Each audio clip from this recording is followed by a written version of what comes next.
कभी सोचा है कि हाइड्रोजन और ऑक्सीजन को साथ रखने पर पानी क्यों नहीं बन जाता? आखिर ये एक बहुत ही फेवरेबल रिएक्शन है, लेकिन सच तो ये है कि ये बहुत ही ज्यादा धीमी गति से होती है। वहीं दूसरी तरफ कुछ रिएक्शंस पलक झपकते ही हो जाती हैं, पर शायद पूरी नहीं होती। तो केमिस्ट्री में ये एक क्लासिक कंफ्यूजन है।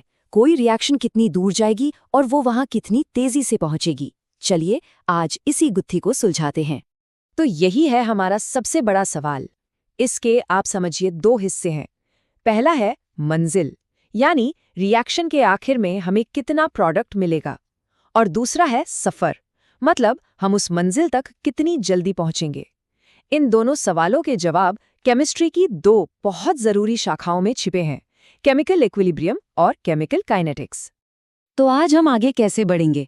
पहले हम इस कोर सवाल को देखेंगे, फिर अपनी मंजिल यानी केमिकल इक्विलिब्रियम को समझेंगे। उसके बाद बात होगी सफर की, यानी केमिकल काइनेटिक्स की। फिर देखेंगे कि इन दोनों को एक एनर्जी बैरियर कैसे जोड़ता है। और हाँ, सबसे जरूरी, एग्जाम के लिए की पॉइंट्स क्या हैं।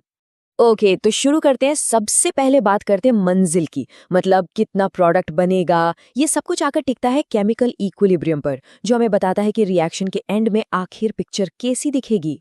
तो ये केमिकल इक्विलिब्रियम है क्या? देखिए, ये वो स्टेज है जब फॉरवर्ड रिएक्शन यानी रिएक्टेंट से प्रोडक्ट्स बनने की स्पीड और बैकवर्ड रिएक्शन यानी प्रोडक्ट से वापस रिएक्टेंट्स बनने की स्पीड एकदम बराबर हो जाती है। अब इसका मतलब ये बिल्कुल नहीं है कि रिएक्शन रुक गई है। नहीं, ये एक डायनामिक बैलेंस है। मतलब काम चल रहा है, रिएक्टेंट्स प्रोडक्ट्स बन रहे हैं, प्रोडक्ट्स वापस रिएक्टेंट्स बन रहे हैं, बस दोनों तरफ की स्पीड सेम है। इसीलिए उनकी कॉन्सेंट्रेशन हमें कांस्टेंट दिखती है। अच्छा, पर ये मंजिल है कहाँ, ये पता कैसे चलेगा? इसके लिए हमारे पास है इक्विलिब्रियम कांस्टेंट, यानी के।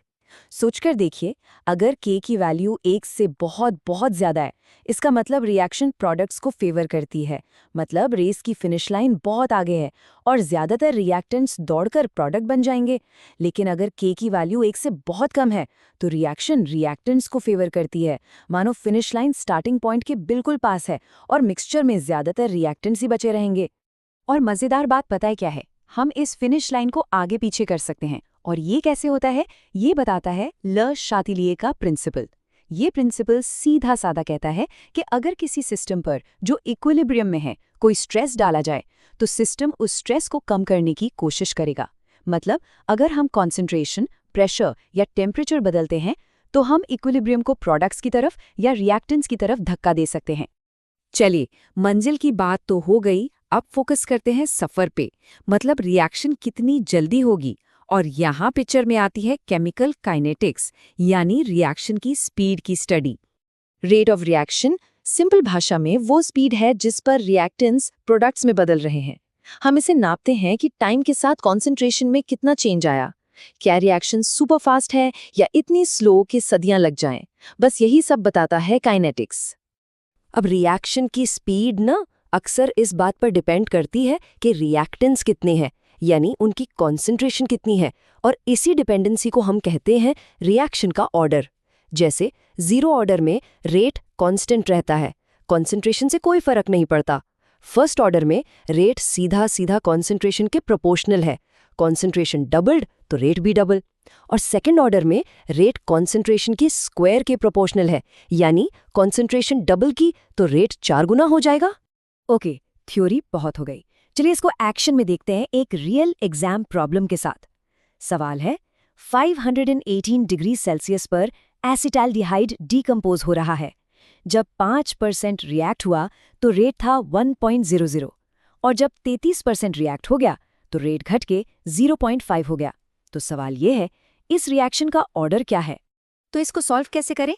देखिए, ऑर्डर निकालने के लिए हमें रेट और कॉन्सेंट्रेशन के चेंज को कंपेयर करना है। सवाल में साफ साफ लिखा है कि रेट आधा हो गया है ना, 1.0 से 0.5। अब देखते हैं कॉन्सेंट्रेशन का क्या हुआ। जब 5% रिएक्शन हुई तो रिएक्टेंट कितना बचा? 95%, राइट? और जब 33% हो गई तब रिएक्टेंट बचा 67%। तो अब हमें बस इन दोनों चीज़ों, रेट का आधा होना और कॉन्सेंट्रेशन का 95 से 67 होना, इनके बीच का कनेक्शन ढूंढना है। तो चलिए इन नंबर्स को चेक करते हैं। कॉन्सेंट्रेशन 95% से 67% हुई। अगर हम इनका रेशियो निकालें तो 67 को 95 से डिवाइड करने पर आता है लगभग 0.7। ठीक है, अब हमारे पास दो चीजें हैं। कॉन्सेंट्रेशन 0.7 गुना हुई और रेट 0.5 गुना, यानी आधा हो गया। अगर ये फर्स्ट ऑर्डर होता तो कॉन्सेंट्रेशन 0.7 गुना होने पर रेट भी 0.7 गुना होना चाहिए था, पर वो तो 0.5 हुआ है, तो ये फर्स्ट ऑर्डर तो नहीं है। चलिए सेकंड ऑर्डर ट्राई करते हैं। सेकंड ऑर्डर में रेट कॉन्सेंट्रेशन के स्क्वायर के प्रोपोर्शनल होता है, तो हम 0.7 का स्क्वायर करके देखते हैं। 0.7 इंटू 0.7 होता है 0.49, और ये 0.49 हमारे रेट के चेंज यानी 0.5 के एकदम करीब है। मिल गया कनेक्शन। इसका मतलब रेट कॉन्सेंट्रेशन के स्क्वायर के प्रोपोर्शनल है, तो ये रिएक्शन हुई सेकंड ऑर्डर। तो अब तक हमने मंजिल यानी इक्विलिब्रियम और सफर यानी काइनेटिक्स को अलग अलग समझा, लेकिन ये दोनों आपस में जुड़ते कहाँ हैं? इनके बीच का ब्रिज क्या है? जवाब है एनर्जी बैरियर। ये है एक्टिवेशन एनर्जी या ईए। सोच लीजिए ये वो मिनिमम एनर्जी है जो रिएक्टेंट्स को प्रोडक्ट्स में बदलने के लिए चाहिए ही चाहिए। इसको एक पहाड़ी की तरह इमेजिन कीजिए। रिएक्टेंट्स को प्रोडक्ट बनने के लिए इस पहाड़ी को पार करना ही पड़ेगा, और सीधी सी बात है, पहाड़ी जितनी ऊंची होगी उसको चढ़ने में उतना ही टाइम लगेगा, मतलब सफर उतना ही धीमा होगा, भले ही दूसरी तरफ का नजारा यानी मंजिल कितनी ही अच्छी क्यों ना हो। और देखिए, यहां हम उस पहाड़ी को देख सकते हैं। रिएक्टेंट्स एक एनर्जी लेवल से शुरू होते हैं, फिर उन्हें इस एक्टिवेशन एनर्जी वाली पहाड़ी पर चढ़ना पड़ता है, सबसे ऊंचे पॉइंट तक, जिसे ट्रांजिशन स्टेट कहते हैं। और एक बार वो वहां पहुंच गए तो फिर वो लुढ़क कर सीधा प्रोडक्ट्स के नीचे वाले एनर्जी लेवल पर आ जाते हैं। और यही पहाड़ी की ऊंचाई, यही ईए डिसाइड करती है कि रिएक्शन की स्पीड क्या होगी।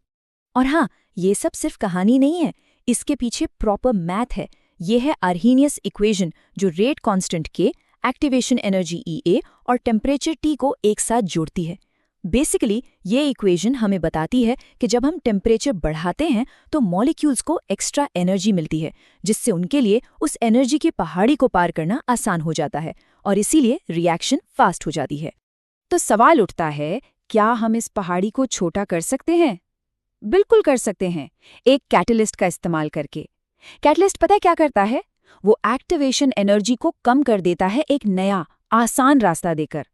ऐसे सोचिए जैसे पहाड़ के बीच से एक टनल बना दी हो। अब सफर बहुत तेज हो जाएगा, लेकिन एक बात हमेशा याद रखनी है, कैटलिस्ट ने सिर्फ रास्ता बदला है, स्टार्टिंग पॉइंट और मंजिल नहीं। इसीलिए कैटलिस्ट इक्विलिब्रियम को चेंज नहीं करता, वो बस हमें इक्विलिब्रियम तक जल्दी पहुंचा देता है। ठीक है, तो इतनी सारी बातों को अब समेटते हैं। चलिए अब उन की पॉइंट्स पर फोकस करते हैं जो एग्जाम के लिए सबसे ज्यादा इंपॉर्टेंट है। तो कुछ बातें बिल्कुल गांठ बांध लेनी है। पहली, इक्विलिब्रियम कांस्टेंट के और रेट लॉ को कभी कंफ्यूज नहीं करना। के बताता है कितना और रेट लॉ बताता है कितनी जल्दी। दूसरी, रिएक्शन का ऑर्डर हमेशा हमेशा एक्सपेरिमेंट से ही निकाला जाता है, रिएक्शन को देखकर नहीं। और तीसरी, कैटलिस्ट सिर्फ स्पीड बढ़ाता है, इक्विलिब्रियम को नहीं छेड़ता। ये वो कॉमन ट्रैप्स हैं जहां एग्जाम्स में सबसे ज्यादा गलती होती है।